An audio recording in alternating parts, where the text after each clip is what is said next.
नमस्कार मित्रांनो, मी अनुष्का आणि तुम्ही पाहताय राज्य लोकतंत्र। आजचा विषय थोडा वेगळा आहे। शहर कमावतात, पण पैसा नक्की जातो कुठं? आणि मग शहरांना राज्य सरकारकडे भीक मागावी लागते, आणि ती का? हा प्रश्न आज लाखो करदात्यांना पडला आहे। मुंबई, पुणे, पिंपरी चिंचवड, ठाणे, नवी मुंबई, नाशिक, नागपूर ही शहरं महाराष्ट्राच्या अर्थव्यवस्थेचा कणा मानली जातात। उद्योग, आयटी, उत्पादन, सेवा क्षेत्र, व्यापार आणि रिअल इस्टेटच्या माध्यमातून ही शहरं प्रचंड आर्थिक उलाढाल घडवून आणतात। महाराष्ट्र हा देशातील सर्वाधिक कर संकलन करणाऱ्या राज्यांपैकी एक आहे। 2025-26 च्या महाराष्ट्र अर्थसंकल्पनानुसार राज्याच्या एकूण अर्थसंकल्प सुमारे 7.2 लाख कोटींचा असून राज्याचा स्वतःचा कर महसूल सुमारे 3.8 ते 4 लाख कोटींच्या दरम्यान अपेक्षित आहे। या महसुलात मुंबई महानगर प्रदेश, पुणे आणि इतर औद्योगिक शहरांचं योगदान अत्यंत मोठं आहे। पण यातील आश्चर्याची गोष्ट म्हणजे हीच शहरं जेव्हा नवीन रस्ते, उड्डाणपूल, पाणी पुरवठा योजना, सांडपाणी प्रक्रिया प्रकल्प, नदी सुधारणा, पूर नियंत्रण, सार्वजनिक वाहतूक किंवा कचरा व्यवस्थापनासाठी निधी मागतात, तेव्हा त्यांना राज्य सरकारकडे विशेष अनुदान, मंजुरी किंवा कर्जासाठी जावं लागतं। मग सामान्य नागरिकाचा प्रश्न स्वाभाविक आहे, तर एवढा मोठा महसूल निर्माण करत असतील तर विकासासाठी राज्य सरकारकडे भीक का मागावी लागते? याचं उत्तर समजून घेण्यासाठी भारताची वित्तीय रचना समजून घ्यावी लागेल। अनेकांना वाटतं की शहरात जेवढा कर भरला जातो तो थेट त्या शहराकडे जातो, पण वस्तुस्थिती जरा वेगळी आहे। आयकर, कॉर्पोरेट कर आणि सीमा शुल्क हे पूर्णपणे केंद्र सरकारचे कर आहेत। जीएसटी लागू झाल्यानंतर 1 जुलै 2017 पासून कर संकलनाची पद्धत बदलली। जीएसटी मध्ये केंद्राचा हिस्सा केंद्राकडे आणि राज्याचा हिस्सा राज्य सरकारकडे जातो।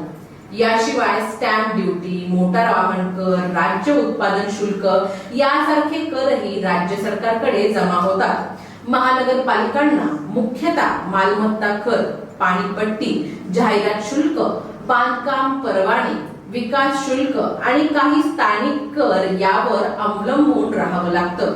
म्हणजे शहरात निर्माण होणाऱ्या मोठ्या आर्थिक व्यवहारांचा महसूल अनेक स्तरांवर हा विभागाला जातो। भारताच्या 15व्या वित्त आयोगाने स्थानिक स्वराज्य संस्थांसाठी 4.36 लाख कोटींच्या अनुदानाची शिफारस केली। त्यापैकी सुमारे 1.21 लाख कोटी शहरी स्थानिक स्वराज्य संस्थांसाठी राखीव ठेवण्यात आलं। मात्र हा निधी थेट शहरांच्या मागणीनुसार मिळत नाही। त्यासाठी राज्य सरकारची शिफारस, वित्त आयोगाच्या अटी, कार्यप्रदर्शन, निकष आणि विविध प्रशासकीय प्रक्रिया पूर्ण कराव्या लागतात। भारतीय राज्यघटनेतील 74वी घटना दुरुस्ती 1992 मध्ये करण्यात आली। त्यामागचा उद्दिष्ट महापालिका आणि नगरपालिकांना अधिक आर्थिक आणि प्रशासकीय स्वायत्तता देण्याचा होता। त्यानुसार प्रत्येक राज्याने दर 5 वर्षांनी राज्य वित्त आयोग नेमून स्थानिक स्वराज्य संस्थांना महसूल वाटपाबाबत शिफारसी करायच्या आहेत। मात्र अनेक राज्यांमध्ये या आयोगांचे अहवाल वेळेवर लागू न होणं किंवा शिफारसींची पूर्ण अंमलबजावणी न होणं ही बाब भारताचे नियंत्रक आणि महालेखापरीक्षक तसेच अनेक वित्त तज्ञांनी वेळोवेळी निदर्शनास आणली आहे। आर्थिक तज्ञांच्या मते भारतातील शहरं देशाच्या सकल देशांतर्गत उत्पन्नात सुमारे 63% योगदान देतात, तर 2036 पर्यंत देशाच्या लोकसंख्येपैकी सुमारे 40% लोक शहरी भागात राहतील, असा अंदाज अधिकृत लोकसंख्या प्रक्षेपणांमध्ये व्यक्त करण्यात आला आहे। म्हणजे शहरांवर लोकसंख्येचा आणि पायाभूत सुविधांचा ताण सातत्याने वाढणार आहे, पण त्याच वेळी शहरांच्या उत्पन्नाचे स्रोत तुलनेने मर्यादित राहतात। आता पिंपरी चिंचवड महापालिकेचंच उदाहरण घ्या ना। काही वर्षांपूर्वी ती देशातील सर्वात आर्थिक दृष्ट्या सक्षम महानगरपालिकांपैकी एक होती। तरीही वाढते भांडवली प्रकल्प, मेट्रो जोडणी, नदी सुधारणा, कचरा व्यवस्थापन, पाणी पुरवठा, आरोग्य आणि स्मार्ट सिटी सारख्या योजनांमुळे खर्च प्रचंड वाढला. पुणे महानगरपालिका, मुंबई महानगरपालिका आणि इतर शहरांनाही अशाच प्रकारच्या आर्थिक आव्हानांना समोर जावं लागते. अनेक प्रकल्पांसाठी राज्य सरकारची मंजुरी आणि आर्थिक मदत अपरिहार्य ठरते. इथेच आता खरा प्रश्न निर्माण होतो, मुंबईत निर्माण झालेला महसूल किती मुंबईला परत मिळतो? पुण्यातील आर्थिक क्रियाकलापासून राज्याला मिळणाऱ्या महसुलातील किती रक्कम पुण्याच्या विकासावर खर्च होते? पिंपरी चिंचवड सारख्या औद्योगिक शहराला त्याच्या योगदानाच्या प्रमाणात किती निधी मिळतो? या प्रश्नांची स्पष्ट सार्वजनिक आकडेवारी नागरिकांना सहज उपलब्ध नसल्याने पारदर्शकतेबाबतही चर्चा आहे. सरकारचं यामध्ये म्हणणं असं असतं की महसूल संपूर्ण राज्याचा असतो, त्यामुळे विदर्भ, मराठवाडा, कोकण, उत्तर महाराष्ट्र, आदिवासी भाग, ग्रामीण रस्ते, सिंचन, आरोग्य, शिक्षण, सामाजिक कल्याण यासाठीही निधी देणं आवश्यक असतं. त्यामुळे महसूल जिथे निर्माण होतो तिथेच पूर्ण खर्च होणं शक्य नसतं.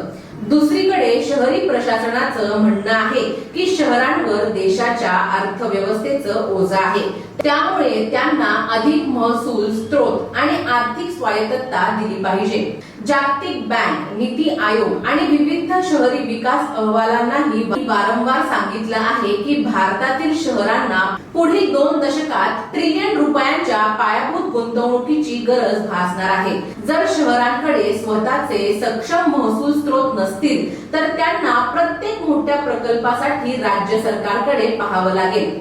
म्हणूनच हा व्हिडिओ कोणत्याही सरकारवर आरोप करण्यासाठी नाही, तर एक महत्त्वाचा सार्वजनिक प्रश्न विचारण्यासाठी आहे. भारताच्या वित्तीय व्यवस्थेत शहरांना त्यांच्या आर्थिक योगदानाच्या तुलनेत पुरेशी आर्थिक स्वायत्तता मिळते का? राज्य सरकारकडून निधी वाटपाची प्रक्रिया अधिक पारदर्शक व्हायला हवी का? आणि कर भरणाऱ्या प्रत्येक नागरिकाला त्याच्या शहरासाठी नेमका किती पैसा खर्च होतो हे सहज कळायला नको का? कारण शेवटी शहरं फक्त कर भरण्यासाठी नाहीत, ती देशाच्या विकासाची इंजिन आहेत आणि जर ही इंजिनच आर्थिक दृष्ट्या कमकुवत राहिली तर भारताचा विकासही दीर्घकाळ टिकाऊ राहणार नाही. तुमचं याबद्दल मत काय? आम्हाला कमेंट्स मध्ये नक्की कळवा. व्हिडिओ आवडला असेल तर लाईक करा, शेअर करा आणि चॅनलला सबस्क्राईब करायला विसरू नका. धन्यवाद. दैनिक राजकीय लोकतंत्र.